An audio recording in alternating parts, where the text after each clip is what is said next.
where we left off. Slide.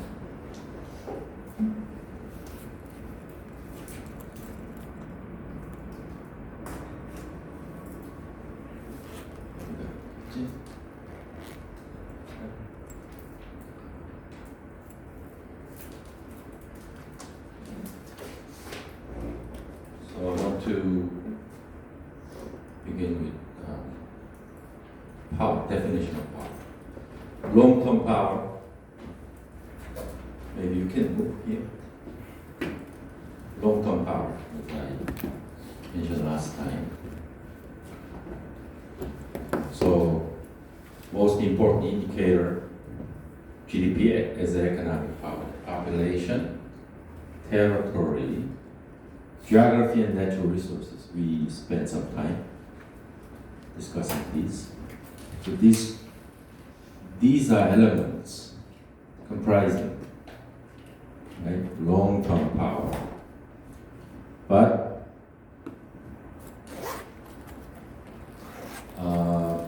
again, still long-term powers, but intangible ones, non-material ones. Those are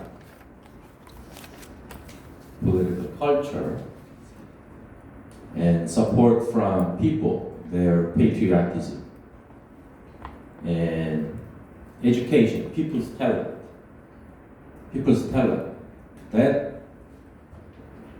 That's power. People's talent, education system, especially important for those who do not have other elements of power. For instance, South Korea. South Korea early on put a lot of emphasis on education. South Korea. Because we didn't have any, I'm not sure about geography. I don't think South Korea has a very good, favorable location because we are surrounded by very hostile countries, such as Japan, China, Russia. We are just surrounded. So we have very bad location. And we simply lack natural resources. South Korea, no natural resources. Therefore, from the beginning of our history, we emphasize education because still it's power. And science and technology, foundations of science and technology. So these are non-material, long-term powers. I want to add one more. Country's image as well. Again, non-material, country's image. Or like image including attractiveness, right? Attractiveness seen from other countries. If your country looks attractive, that's power. Our textbook says it's part of long-term power. Attraction as a country is a long-term power. Like this. Credibility of his commitments. Trump, I think President Trump, he's losing on this, really. He doesn't recognize, right? Credibility, commitment. He's losing on this front, right? He must be criticized, at least, for that. Last but not least, values, right? Values they put forth and their ideas getting across to other countries. If those ideas, values, accepted by other countries, that's power you can enjoy. So power of ideas. So these are all non-material, intangible, long-term power. Now, this is not just abstract elements, right? These are not just abstract because countries, they seek these, right? They seek higher GDP, they seek territory, even by invading.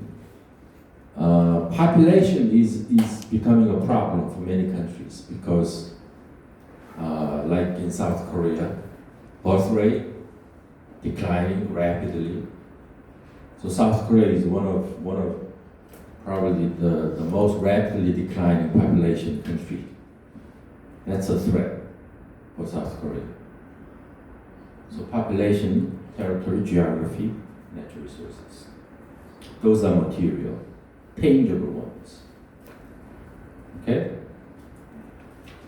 Now, short term, then do we have short term power? Yes.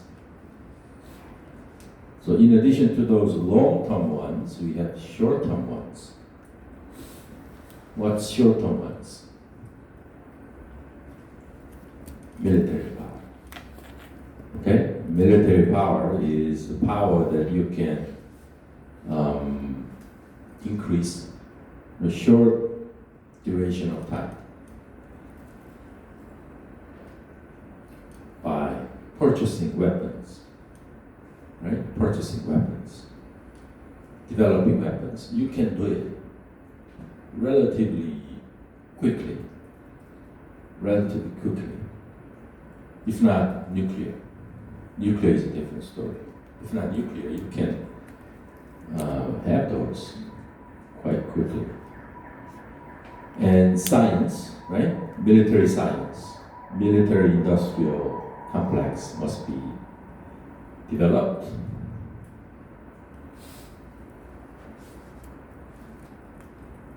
Now, then, those are material, short-term power.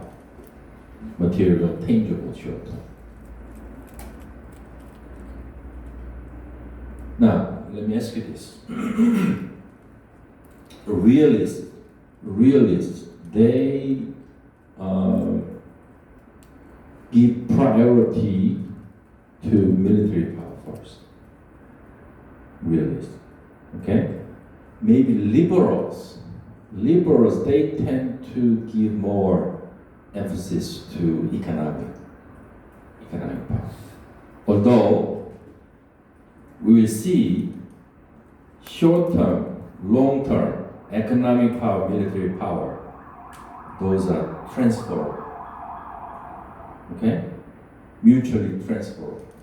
It's not separate, it do not exist in isolation. And many countries seek to achieve those different elements of power at the same time. Ideally, you want to have GDP, higher GDP, military power at the same time, right? And even natural resources as well. Geography, you can do nothing about it, right? Geography is given. But at least you want to have economic growth at the same time, military power, right? Maybe all of it, natural resources. But only lucky ones are able to have all of those at the same time. Therefore, sometimes some countries, even great powers, have only one of them. Or it's a matter of choice. You want to give up on economic development, okay? To develop weapons first. So for some countries, for unlucky ones, it's a matter of choice in terms of achieving those powers. Like North Korea is an extreme example. Like consuming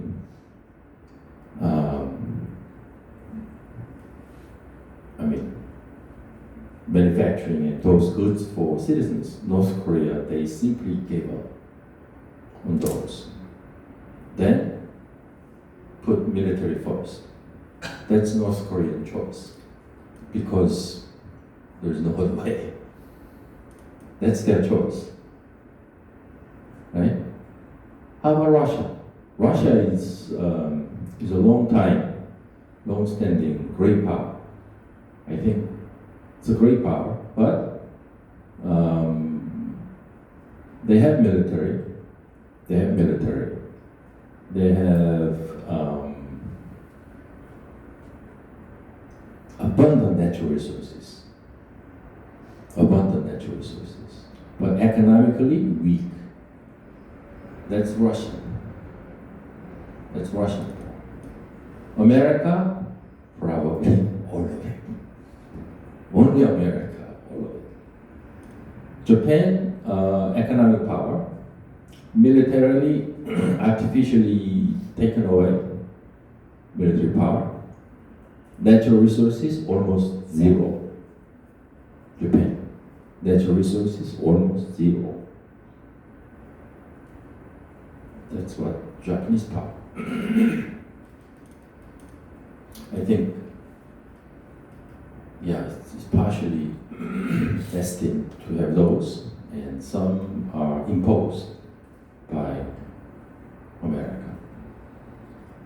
So, but if you are a country relatively new, newly rising, then you want to become a great power in the short horizon, then you want to give priority to military first. That's what short-term power, best indicator of short-term power, which is military. Now, what are other non-material short-term? We have non-material, intangible short-term ones.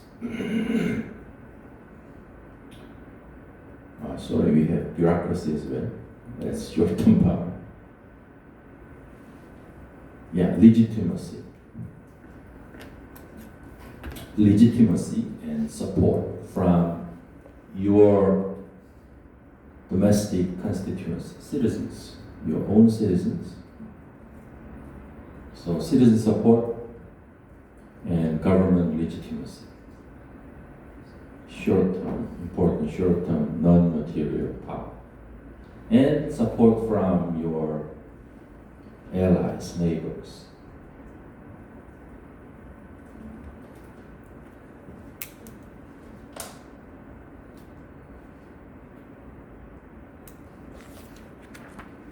And last but not least, loyalty of the army. Loyalty of the army and politicians to the government. If the army is not loyal to the leader, then I think you have many problems. In many countries, they revolt against civilian governments. So this happened a lot in many underdeveloped countries. And there is trade-offs, as I mentioned. Those different elements of power, transferable. Sometimes it becomes a matter of choice. There are trade-offs. The trade-offs always exist, and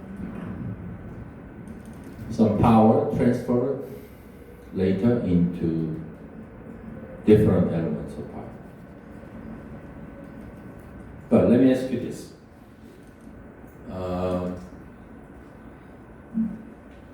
The meaning of money is most transferable, meaning fungible. What does that mean? Money is the most fungible power. In other words, economic growth, economic wealth is most easily transferable power. That means the other way around is not easy. Okay? The other way around is not easy. I mean, from military power, transfer to economic power is not easy. Okay, but from economic power transferred to military power, relatively easily done. That's what this sentence means. Money is the most fungible power. And realists tend to give priority to military power in the short term. Okay? In the short term. So these are like our worldviews of realism, like a menu for choice, right? Menu for choice for realists. Morality, I think we learn morality is sometimes for realists just cover, okay, cover for their hidden real intentions. Okay, so they can talk what must be done, what ought to be done, what is good for the world, what is good for peace. Therefore, something must be done. A lot of talking can be done, but talking is talking. Okay? What they behave, what they seek is another. Okay? Therefore, morality and reality go different ways. So morality does not decide. It's just cover for their hidden intentions. Geopolitics will be important as we learn. Geopolitics will be important part of realist goals. Okay? I think we learned this. So what this means is that they use geography. Okay, whatever. They use geography if they have good ones, and they exploit if your neighbors have bad ones. That's geopolitics.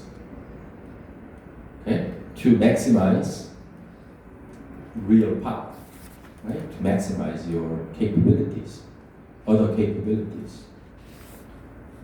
Right? If you use geography well, you can maximize your trade. Leads to economic power, right? If you use geography well, right, you can maximize. I mean, you can extract natural resources, even if those are not yours, right? That's geography. Like the Middle East, America, extracted huge amount of natural resources from the Middle East. They keep their own natural resources, right? But exploit Middle East ones for a long time. Therefore, wars occur in Middle East, not in America. So America used geopolitics. Location is important, right? And Russia is still suffering bad locations. Okay, bad locations. We learned that. And Britain and the US, they enjoy good locations because they are insular from continental, right? Like wars and those problems. The only problem with Britain and the US, like a former and present hegemons, the only problem with that, it's good, but you have to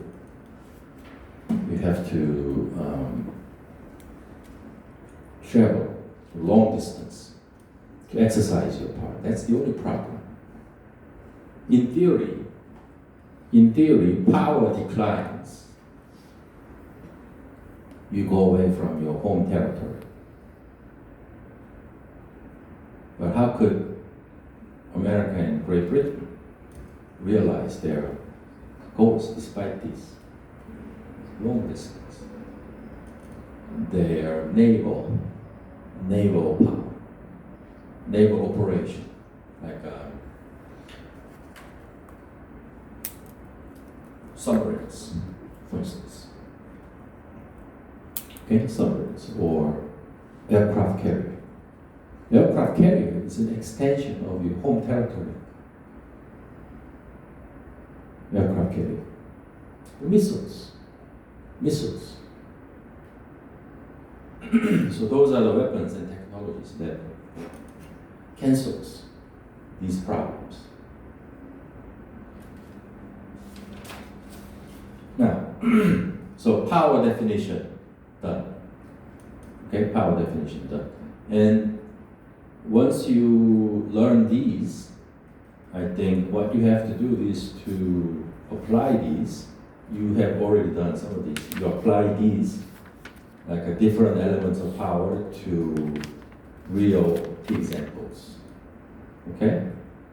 So you apply economic power, or geography, natural resources, or military power to specific examples. Okay? Like a 19th century European, right? Balance of power. You apply different elements of power.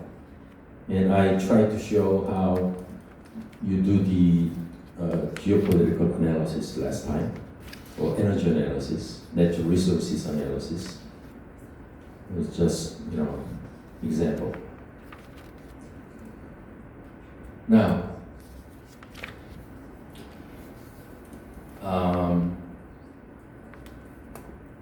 international system. Back to international system again. International system between 1500 to 2019 to the present, which can be further divided into different stages, different periods. We already know, but I want to ask this question. International history or international relations in modern period, okay? Modern period. So the modernity began around that time, 1500, okay? Before 1500, pre-modern years. So modern international relations began that time, around that time. So this is modern international relations. Maybe we are approaching into the 21st century, maybe we are entering postmodern period of international relations. Now, international relations becomes a international system. You might have heard a lot about system, right? System, a system of international relations. System of international relations. What is needed to become a system? What do you mean by, because our textbook has this definition, the international system. What does that mean? What's the difference between just international relations and a system? And according to this title, international system in the modern period was a great power system. Great power system. So, international system, international relations becomes the international system, and that system is based on great power system. Now, great power, those are the main players, great powers. I mean, smaller powers, they are not important. That's what that means. Great power center. Great power center. Okay, smaller powers or developing countries, less important. They don't have any voice. Okay, they don't have any voice. Only great powers decide. That's great power-led international relations. Okay? Great power-led international relations. In the period, right? Between 1500 2019, great power-led. Although, if you read our textbook, over time, middle powers began to rise. Okay? So great powers, they don't fall, but they remain, but middle powers gain in importance over time, like the years after 2000. Middle powers gain in importance. But before, clearly, 1500, 1600, 1700, great powers. Great power center. Even 1900, great power center. But over time, especially in the 21st century, middle powers began to rise.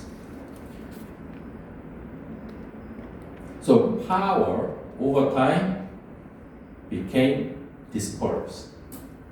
Okay, from great powers to middle powers, if not to developing or smaller powers. Okay, power began to be dispersed, spread out to middle powers. That's the trend. That's the trend. But as long as initial 300, 400 years in the modern period, still great power center system. Having said this, what I want to ask you is, for international relations to become a system, you must have some repeated patterns or rules. Okay, rules. The textbook says modern international relations between 1500 to like 2000 have some rules. Important, repeated, consistent, recurring rules of the game. What are those rules of the game in the modern period of international relations? Repeated rules of the game. The rules of the game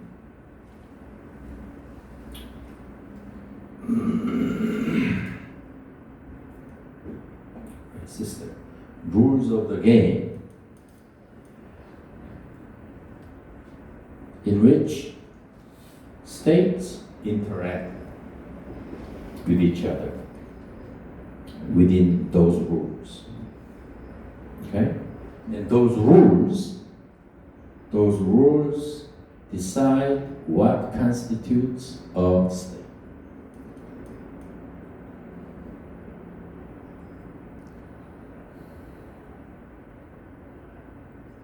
What constitutes a state? In other words, modern international system after 1500, to be more exact, after 1648, okay, to be more exact, after 1648,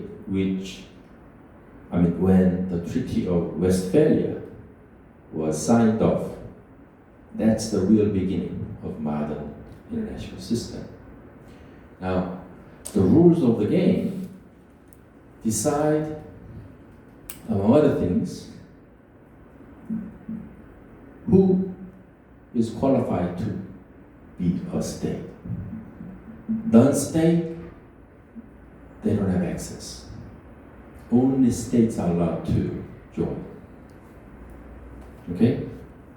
And greater ones, great powers are allowed to join.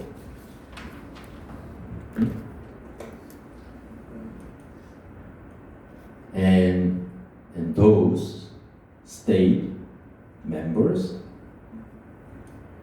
they have some rules about how to treat each other.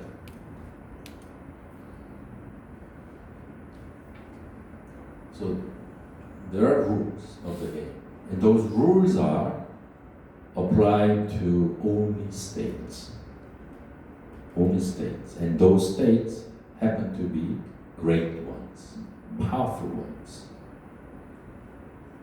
So city-state or some ethnic groups, there are no seats for them. No seats. Or citizens, NGOs, no. You are not allowed. Only big powers have seats in some multilateral meetings. Okay? And important decisions are made in those meetings. Like, for instance, in the 18th century, you have meetings like Council of Europe. Council of Europe, such as it's analogous to today's G20. Okay, G20. So back then, it was called Council of Europe.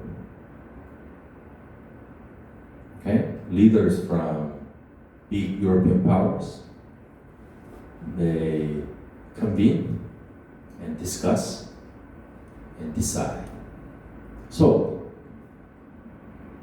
those members are only governments, only government leaders. This was the rule. Okay, this was the rule of the modern international relations. In other words, modern international relations are compartmentalized along borders. Okay, clearly delineated borders. Clearly delineated borders. What is this kind of rule? What is this kind of concept called? Sovereignty. Sovereignty.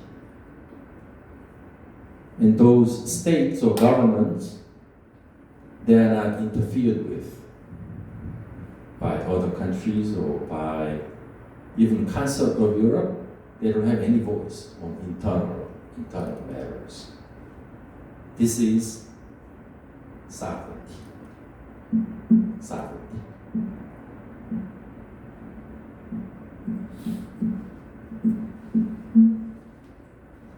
So this was the rule of the game in the modern international relations. It was a state system, simply speaking. So it was a state system. Modern international relations, state system. Okay, state is the main unit. State. The government is the main unit. Sometimes we say states are unitary actor. Unitary actor. Okay, meaning civil society does not represent or replace government members. Okay? So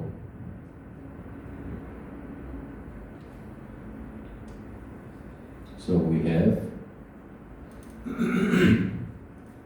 that's the international system. But this type of system leads naturally to related important phenomenon.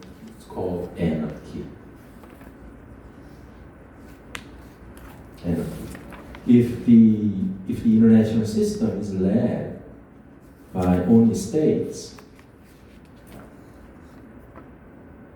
it will become anarchy, state of anarchy. Anarchy simply means lack of central government.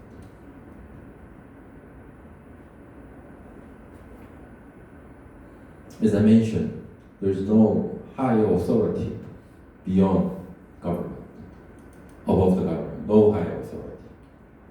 Government is the highest authority. That's the meaning of anarchy. Therefore, international relations becomes a state of anarchy. Anarchy does not mean chaos. It just simply means lack of central government. So, for instance, in the 18th century, Europe, Council of Europe, where all the state leaders get together, Council of Europe, do they enforce some decisions down to governments? No. No. Therefore, European international relations in the 18th century, it was state of anarchy. Okay? State of anarchy.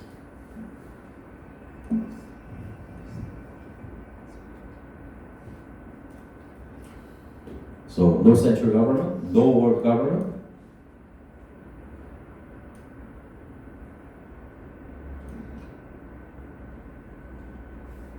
Council of Europe, they are international organizations, but international organizations are just international organizations. No deciding power, no interference. But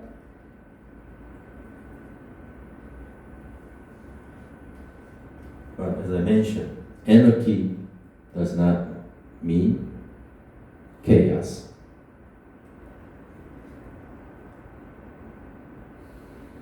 As long as they keep up some norms or rules of the game.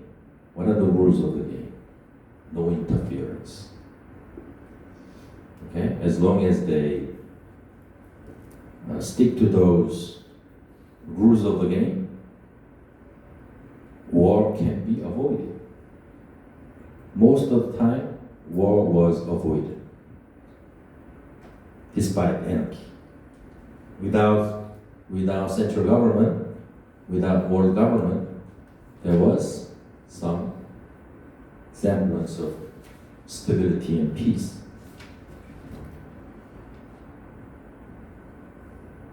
Don't get me wrong. This is just one perspective, okay? In reviewing these 500 years of international relations, you can review these years from this perspective, okay? It's just one perspective.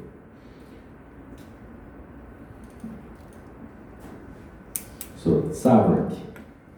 Sovereignty will be an important pillar of the rules.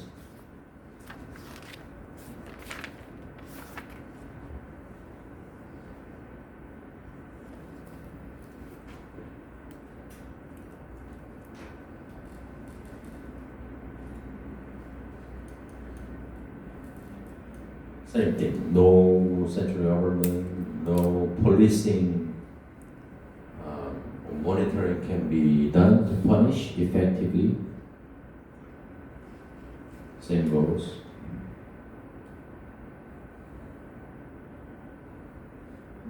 But over time, I think most importantly, over time, these modern international relations shift. Okay, modern international relations shift in a way that sovereignty diluted, and some international organizations try to have a real voice. That's the trend.